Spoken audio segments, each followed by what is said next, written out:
لقاؤنا اليوم أصدقائي يتمحور حول العلاقة الرياضية التي سوف تساعدنا في احتساب فرق ساعات العمل.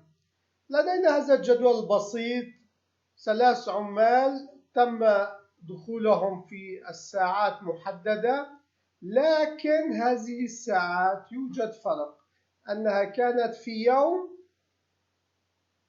وفي منتصف الليل قبله بساعتين أو 3، وتم انصراف العامل في اليوم التالي.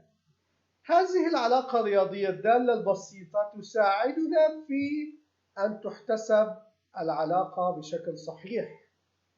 في السطر الأول لا يوجد فرق، أما في السطر الثاني والثالث تم حضورهم في المناوبة الليلية وخروجهم في ساعات الأولى من اليوم التالي يوم غد.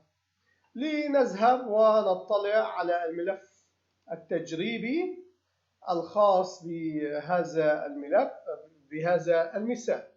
عندما نريد تغيير، نلاحظ الساعة 11 وتم الانصراف الساعة 7 صباحا، نلاحظ أن العلاقة مباشرة تتغير. أما هنا جاء الساعة 9 ليلا وانصرف الساعة لنفترض 8 صباحا، فإذا العلاقة لا يوجد فيها أي شائبة من الخلل.